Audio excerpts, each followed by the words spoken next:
Bismillahirrahmanirrahim. Assalamualaikum warahmatullahi wabarakatuh.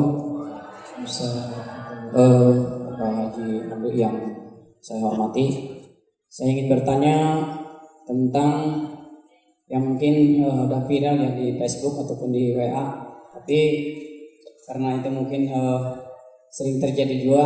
Apa yang ini pertanyaannya, apakah mutlak?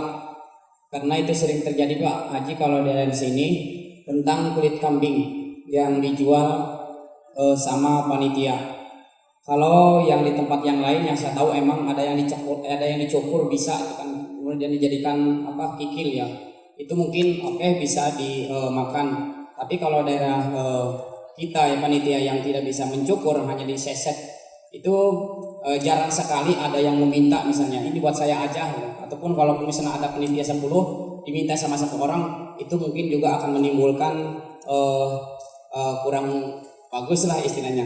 Nah yang saya pertanyakan, apakah emang bagusnya dikasihkan begitu saja kepada orang, ditawarkan, apakah dibuang, apakah dijual kulit kambing itu, sehingga mungkin hasil daripada penjualan itu kita kasihkan kepada panitia ataupun yang bekerja membeloteti kambing ya, membeloteti kambing. Itu yang sering kita lakukan. Sedangkan kita kemarin kan lihat di WA bahwa kulit kambing tidak boleh dijual gitu. Nah, yang sering kita lakukan dan mungkin insya Allah besok pun mungkin akan terjadi kembali. Nah, solusi kulit kambing itu diapakan kita sebagai orang dipercaya oleh masyarakat ataupun si pengorban kepada kita. Itu yang pertama. Yang keduanya tentang penyembelihan kambing Pak. Misalnya saya mau korban anak saya misalnya Mutia misalnya Al-Zahra.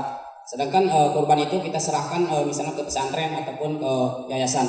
Ya di sana itu pas penyembelihnya itu enggak disebutkan gitu Pak. Cuma kita udah lihat ini korban nama si Fulan. Tapi di sana enggak pas penyembelihnya itu enggak disebutin. Apakah udah sah seperti itu atau belum? Itu saja. Wassalamualaikum warahmatullahi wabarakatuh. Waalaikumsalam. Satu-satu dulu ya. Pertama, menjual bagian apapun dari hewan kurban, entah itu kulit, daging, tulang, tanduk dan lain sebagainya. Di dalam kitab Bushrul Karim karangan Syekh Abdullah bin Abdul Rahman Al-Hajj Fadl, kitab Masailul Ta'lim yang disyarahi oleh Syekh Said Fahisan dengan nama Bushrul Karim, itu ada sebuah redaksi seperti ini: wala yajuzu bai'u syai'in minha, dan tidak boleh yahrumu haram bai'u minha dari udhiyah, dari kurban. Artinya mutlak apapun itu tidak boleh dijual, mau itu kulit, daging, tulang, tanduk dan lain sebagainya. Tapi di kitab tersebut, kitab yang sama, bagi orang fakir atau miskin yang menerima kurban, ya, entah itu dagingnya, kulitnya atau apa saja, kemudian oleh si fakir dijualah bagian tersebut, itu hukumnya boleh. Tapi dengan syarat dijualnya kepada li muslimin, orang Islam.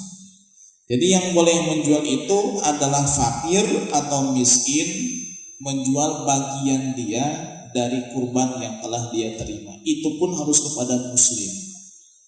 Yang kita bicarakan di sini adalah kurban, ya.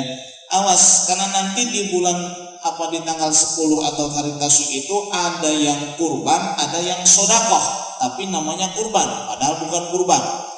Seperti misal, mohon maaf, pabrik mengeluarkan kambing, kambing atau sapi apa kambing? Kambing, pernah sapi? Belum, insya Allah. Tahu kapan Allah. Baik, itu bukan kurban. Ya, kenapa? Karena kurban itu ya buat satu, kalau kambing, sapi yang buat 7 orang. Seperti halnya anak sekolah, iuran seorang 100.000, ya, beli sapi. Dinamakan kurban. Kurban atas nama siapa? Sekolah nggak ada, ya nggak bisa, karena sapi itu ya buat 7 orang. Kalau lebih daripada 7 nggak jadi kurban dan nggak sah kurbannya, tapi halal, tetap boleh dimakan. Masuk sedekah biasa itu boleh dijual. Ya nanti kalau misalnya tiap tahun dapat kambing misalnya dari perusahaan, kemudian tidak diatasnamakan, itu hanya sedekah biasa, hanya syiar Idul Kurban saja, bukan kurban sejatinya. Nanti boleh dijual kulitnya. Nah tapi kalau kurban beneran, misalnya meskipun dari pabrik tapi diatasnamakan fulan misalnya, salah satu pengurus, ya tiap tahun misalnya bergantian, nah itu tidak boleh dijual kulitnya, tidak boleh sama sekali, mutlak. Meskipun dikasih dulu sama orang itu kalau fakir boleh jual, kalau tidak fakir tidak boleh. Seperti yang ada di sini, fakir bukan? Yang benar, fakir bukan? Masih ada yang diam, fakir bukan? Bukan, tapi terus merasa fakir. Rasanya fakir terus, padahal mah tidak fakir.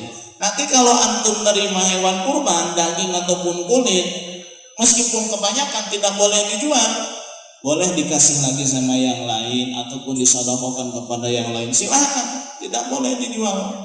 Apalagi panitia semena-mena menjual, uangnya dibagi-bagi buat beli rokok, nggak boleh, haram, ya haram. Tapi ada pendapat yang lemah itu mengatakan boleh, ya. Jadi bagian dari hewan kurban itu boleh dijual menurut pendapat yang lemah. Tapi sebaiknya jangan diambil. Pendapat yang lemah. Kemudian selanjutnya, apabila kita berkurban dan kita sudah niat, misalnya untuk saya atau untuk anak saya, tapi penyembelihannya kita wakil kepada orang lain, itu sah. Meskipun si wakil ketika nyembelih tidak nyebut nama orang yang memang dikhususkan untuk kurban itu, yang penting kitanya sudah niat. Jadi di dalam kurban itu boleh kita memang harus niat, ya. Cuma di niat itu boleh kita niat sendiri dan nyembelih hewan kurban kita sendiri, atau kita niatnya sendiri, nyembelihnya diwakilkan kepada orang lain, atau niat dan nyembelihnya wakil kepada orang. Misalnya kita beli kambing, kita nggak bisa cara niat yang benar dan cara menyembelih yang sempurna, kita wakil sama Ustadz. Pak Ustadz, saya wakil sama Bapak, tolong niatkan ini kambing buat anak saya, dan saya wakil kepada Bapak, tolong sembelihkan kambing ini. Maka kita wakil kepada Ustadz itu dalam 2 hal, wakil di dalam niat kurban dan wakil di dalam menyembelih, itu boleh. Yang tadi disebutkan oleh Pak Haji Jembar itu hanya wakil di dalam penyembelihan, niatnya kan sudah tidak apa-apa. Jadi ketika motong, si Ustadz tidak nyebut nama orang yang dikhususkan dalam kurban ini, tidak apa-apa, karena dia statusnya wakil dalam penyembelihan doang. Seperti itu.